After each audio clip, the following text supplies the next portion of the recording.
आता एवढं कडक ऊन पडायला लागले ना, म्हणजे एकदम कडक उन्हाळा चालू झाला. त्यामुळेच म्हणलं उन्हाळा चालू झाला तर उन्हाळी कामं पण आता करायला घ्यावं एक एक. सगळ्यात अगोदर आम्ही बटाट्याच्या किसपासून सुरुवात केली होती.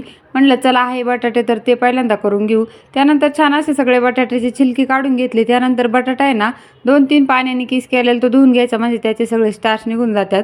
त्यानंतर व्हिडिओ दुसऱ्या दिवशीच कंटिन्यू केला आणि बटाट्याचा किस आहे ना हा 50% पर्यंत शिजून द्यायचा बरं का. त्यानंतर छान असा सगळा वाफळून घेतला आणि मग लगेच टेरेसवरती सुकायला घेऊन गेले. एवढं कडक ऊन पडतंय ना, खरंच एका दिवसातच किस आहे ना एकदम छान असा सुकून रेडी झाला होता. त्यानंतर सगळं आवरलं आणि जेवण करून घेतलं, कारण आम्हाला गावात जायचं होतं.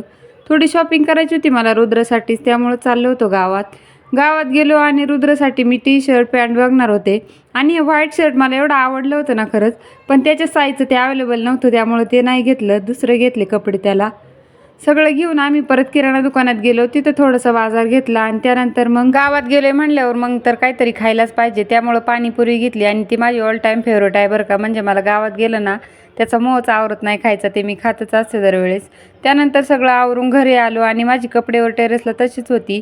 त्यामुळं म्हटलं चला पटपट ती पण काढून घेऊ आणि मला वाळलेला किस पण काढून घ्यायचा होता. त्यामुळेच म्हटलं सगळं पटपट आवरून घ्यावं काम, कारण संध्याकाळचा स्वयंपाक पण राहिला होता. आणि हा बघा किस एवढा छान वाळला होता ना खरंच. आणि मी उद्या तो तळणार पण आहे, एवढा तो फुगतो ना छान तळल्यानंतर. चला भेटूया नेक्स्ट